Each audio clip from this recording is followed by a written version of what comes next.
पांच बेटियों की शादी। अमर सिंह एक शहर में दर्जी की दुकान चलाता था। उसकी पांच बेटियां थीं। अमर सिंह एक बेटा चाहता था, जिसके कारण उसको पांच बेटियों को जन्म देने के बाद उसकी पत्नी का देहांत हो गया। अमर सिंह अपनी बड़ी बेटी शकुंतला को ही सिर्फ चाहता था, बाकी चारों से नफरत करता था। एक दिन अमर सिंह घर आया। वह घर आकर बैठा ही था, तभी शकुंतला उसके पास आई। पापा, आप बहुत परेशान लग रहे हैं, क्या बात है? अमर सिंह, बेटा, मैं इतनी थोड़ी सी कमाई में तुम सबकी शादी कैसे करूँगा, यही सोचकर परेशान हूँ। भगवान या तो मुझे उठा ले या इन चारों को, जिन्हें देखकर मेरा खून खौलता है। शकुंतला, पापा, आप ऐसा मत कहिए। हमारी माँ तो पहले ही हमें छोड़कर चली गई। अब आप भी ऐसा कहेंगे तो हमारा क्या होगा? मैं काम ढूंढ रही हूँ। अगर मुझे काम मिल गया तो सब काम हो जाएंगे। मैं आपसे वादा करती हूँ, पहले अपनी सभी बहनों की शादी करूँगी, बाद में अपनी शादी करूँगी। बेटी, मुझे पता है तू बहुत समझदार है, बस तुझे ही देखकर मैं जिंदा हूँ। अमर सिंह की चारों लड़कियां, सुमन, रश्मि, चंचल और सबसे छोटी भावना, यह सब सुन रही थी। अमर सिंह अपने कमरे में चला जाता है। तब चारों बहनें रोते हुए शकुंतला के पास आईं। दीदी, पापा हमें बिल्कुल पसंद नहीं करते, हम कहाँ जाएं? तुम चारों चुप करो। पापा परेशान हैं, इसलिए ऐसा बोल रहे हैं। भला कोई अपने बच्चों से नफरत करता है? और फिर मैं हूं ना तुम्हारा ध्यान रखने के लिए। मेरे होते तुम्हें चिंता करने की कोई ज़रूरत नहीं। चलो जाओ, सो जाओ। चारों अपने कमरे में चली जाती हैं। रात को शकुंतला को नींद नहीं आती। वह बैठकर सोच रही थी कि क्या करे।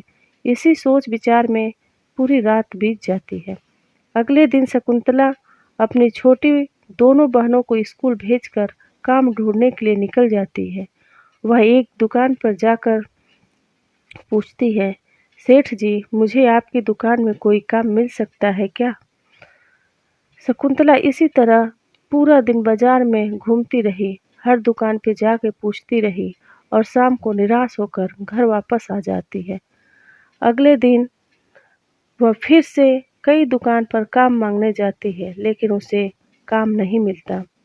शाम को जब वह घर जाती है तो देखती है कि उसके पापा पलंग पर लेटे हुए थे। पापा, आज आप जल्दी आ गए, क्या बात है? बेटी, मुझे बुखार आ गया, इसलिए मैं घर आ गया। अमर सिंह काफी दिनों तक बीमार रहा, जिसके कारण वह दुकान पर नहीं जा सका। घर में भूखे मरने की नौबत आ गई थी। इधर अमर सिंह के इलाज पर भी काफी पैसा खर्च हो रहा था। एक दिन शकुंतला अपने पापा के लिए दवाई लेने बाजार गई। वहां उसने एक दुकान पर कुछ कपड़े बिकते हुए देखे। शकुंतला ने दुकानदार से बात की। भैया, ये कपड़े के टुकड़े आप कैसे बेचते हो? दुकानदार बोलता है, बहन, ये कपड़े बड़े कपड़ों में से बचे हुए कट पीस हैं, जिन्हें हम आधे पैसों में बेचते हैं। शकुंतला उसमें से कुछ कपड़े खरीद कर घर ले आती है। वह सिलाई जानती थी। वह उन कपड़ों से बहुत सुंदर लेडीज ड्रेस तैयार कर लेती है। अगले दिन वह अमर सिंह से बात करती है। पापा, मैंने यह एक ड्रेस बनाई है। मैं आपकी दुकान खोलकर इसी तरह की ड्रेस बनाकर बेचना चाहती हूँ। एक कट पीस के सस्ते कपड़े से बनी है। बेटी, जो तू ठीक समझ कर ले, मैं तो लाचार हूँ। शकुंतला सुमन और रश्मि के साथ जाकर दुकान खोलती है और वह ड्रेस दुकान पर सजा देती है। उसके बाद दोनों बहनों को दुकान पर छोड़कर उसी कटपीस की दुकान पर जाती है। वहाँ से कुछ और कपड़े खरीदकर दुकान पर वापस आ जाती है।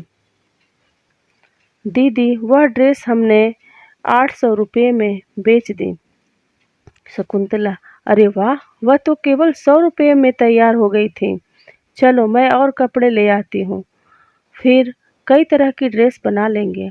शकुंतला, सुमन और रश्मि मिलकर ड्रेस बनाने लगती हैं।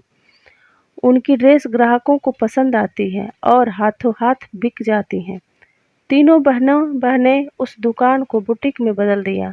चंचल और भावना घर पर अमर सिंह को संभालती थी। इसी तरह समय बीत रहा था। एक दिन एक लेडीज दुकान पर आई। लेडीज, मेरा नाम कोमल है। मैं एक फैशन डिजाइनर हूँ। तुम्हारी ड्रेस मुझे पसंद है। मैं चाहती हूँ तुम यह काम आगे बढ़ाओ। इसके लिए मैं तुम्हें 1000 ड्रेस का ऑर्डर दे रही हूँ। यह लो 5 लाख रुपए, इससे फैक्ट्री लगा लो। शकुंतला, लेकिन मैडम, हम इतना कैसे कर पाएंगे? लेडीज, तुम उसकी चिंता मत करो। कल से मेरे ऑफिस से कुछ लोग आएंगे, वे तुम्हारे पूरी फैक्ट्री लगवा देंगे। 15 दिन बाद शकुंतला एक की फैक्ट्री शुरू हो जाती है। उसे और जगह से भी ऑर्डर मिलने लगते हैं। इधर अमर सिंह भी ठीक हो जाता है।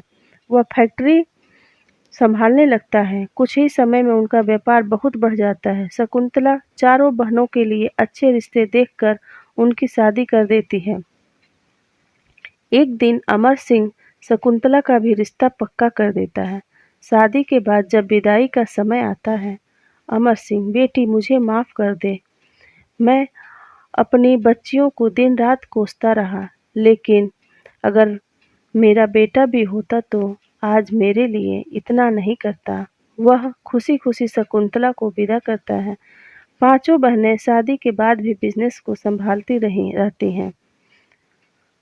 इस कहानी से हमें यह शिक्षा मिलती है कि बेटियों को कभी बोझ नहीं समझना चाहिए।